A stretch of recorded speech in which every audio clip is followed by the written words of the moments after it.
चलिए खबरों का रुख करते हैं और सबसे पहले बात भोपाल की, जहां से पूर्व सांसद प्रज्ञा ठाकुर ने एक बार फिर से विवादित बयान दिया। लव जिहाद को लेकर प्रज्ञा ठाकुर ने विवादित बयान दिया और कहा कि अगर आपकी लड़कियां ना माने तो उनके साथ मारपीट कीजिए, मारपीट कर सुधारिए। लड़कियों के परिजनों को देखिए साध्वी सलाह देती नजर आई। यहां तक कि उन्होंने कह दिया कि अगर टांगे तोड़नी पड़े तो टांगे तोड़ने में भी कसर मत छोड़ना। सोशल मीडिया पर इस बयान से बवाल मच गया और वाकई सोचने वाली बात है। एक तो आप जनप्रतिनिधि, ऊपर से साध्वी। क्या किसी साध्वी को इस तरह की भाषा का प्रयोग करना शोभा देता है? ये एक बड़ा सवाल है। क्या कुछ कहा साध्वी प्रज्ञा ने, पहले वो सुनिए।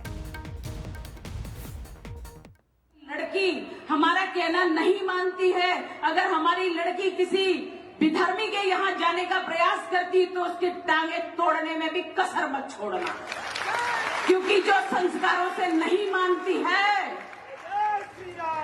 जो बातों से नहीं मानती है, उसको ताड़ना देनी पड़ती है।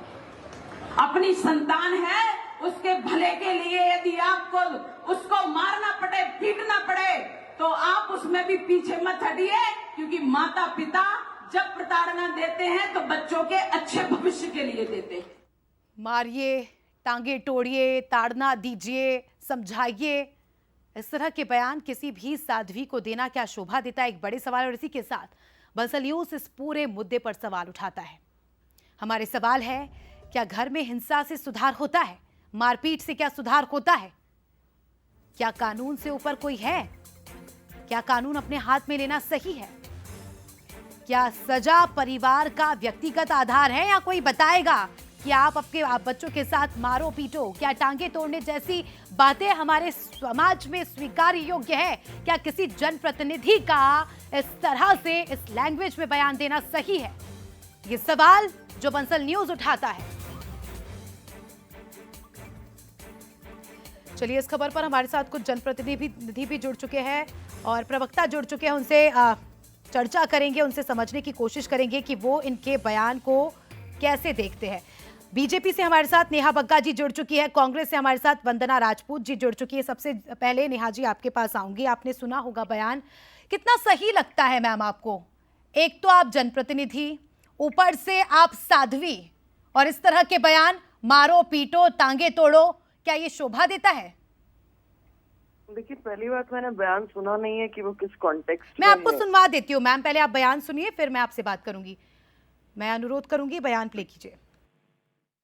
हमारा कहना नहीं मानती है, अगर हमारी लड़की किसी विधर्मी के यहाँ जाने का प्रयास करती तो उसके टांगे तोड़ने में भी कसर मत छोड़ना, क्योंकि जो संस्कारों से नहीं मानती है, जो बातों से नहीं मानती है, उसको ताड़ना देनी पड़ती है। अपनी संतान है, उसके भले जिस पर अब खूब विवाद हो रहा है, सोशल मीडिया पर भी अलग अलग प्रतिक्रियाएं सामने आ रही है, क्या कहेंगी आप?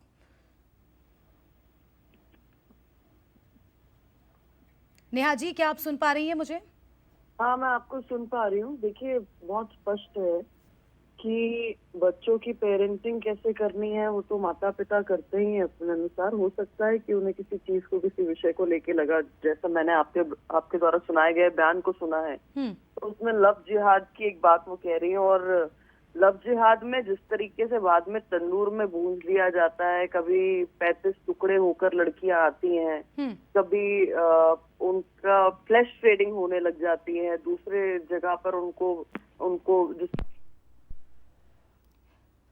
आपकी आवाज हम तक नहीं पहुंच पा रही, लेकिन सवाल अभी भी मेरा कायम है कि क्या टांगे तोड़ने से, मारपीट करने से ये सब रुक जाएगा? संविधान नाम की चीज है हमारे देश में, क्या उसका सहारा हमें नहीं लेना चाहिए? वंदना जी, क्या कुछ कहेंगे आप इस बयान पर? देखिए, माता पिता जो होते हैं वो कभी नहीं चाहेंगे कि उनके बच्चे परेशानी में पड़े, और अभिभावक हमेशा चाहते हैं कि उनके बच्चे के जो भविष्य है वो सुरक्षित रहे। और संस्कार की बात है तो बच्चे हमेशा अपने बच्चों को बहुत अच्छे से समझाते हैं, और जहाँ पर डांटना और पड़े वहाँ पर डांटते भी हैं और मारते भी हैं। लेकिन अभी जो सांसद जी का, जो पूर्व सांसद जी का जो बयान सुन रही थी कि आप टांगे तोड़ दो, तो क्या टांगे तोड़ने से ये समस्या का समाधान हो जाएगा क्या? सरकार की कोई जिम्मेदारी नहीं बनती है।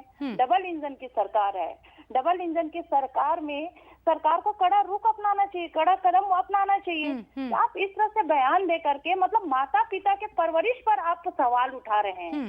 ये माता पिता के परवरिश पर कोई सवाल नहीं उठा सकते, क्योंकि माता पिता जो परवरिश होती है वो बच्चों को अपने खून से पसीने से सीखते हैं और अपने बच्चे के भविष्य के निर्माण के लिए भरसक प्रयास करते हैं।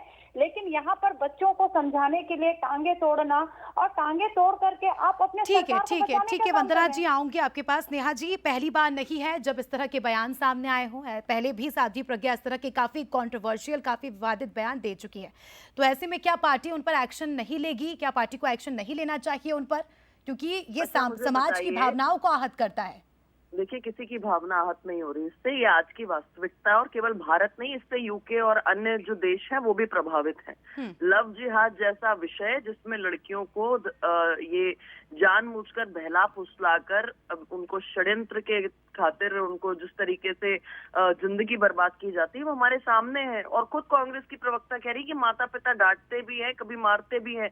एक अभिभावक के रूप पर अगर अपनी बच्ची को बचाने के लिए, उनकी परवरिश के लिए, उनकी समझाइश के लिए, उनकी ब्रेनस्टॉर्मिंग के लिए, उनके इस घटना से सुरक्षित रखने के लिए अगर कोई कहता है, कोई सुझाव देता है, तो मुझे नहीं लगता कि उसका बवाल बनाना चाहिए। सहमत हूं मैं आपसे कि लव जिहाद के मामले बढ़ते जा रहे हैं, उस पर रोक लगनी चाहिए, लेकिन मैं एक मिनट कंप्लीट कर लूं। क्या ये सच नहीं है कि लड़कियों को तंदूर में भूंज दिया इसी लव जिहाद ने? क्या ये सच नहीं है कि लड़कियों को फ्लैश ट्रेडिंग में धकेल दिया इसी लव जिहाद ने?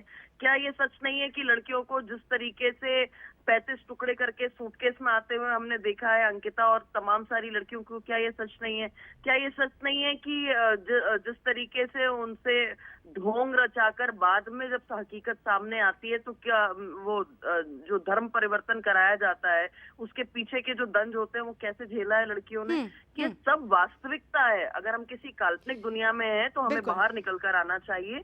एक सुझाव के तौर पर, एक अभिभावक के तौर पर अगर उन्होंने कुछ कहा है तो हर चीज को एक अलग एंगल में ले जाने की आवश्यकता नहीं। कभी कभी समाज हम सहमत हैं, सच है लव जिहाद के केसेस बढ़ते जा रहे हैं, लेकिन ये भी सच है कि हमारे देश के कानून पर हमें भरोसा होना चाहिए, जो व्यवस्था है उस पर भरोसा होना चाहिए, और किस पेरेंट को कैसे अपने बच्चे को ट्रीट करना है वो पेरेंट के हाथ में होता है। शुक्रिया आपका दोनों का ही जुड़ने के लिए और चर्चा में शामिल होने के लिए। बात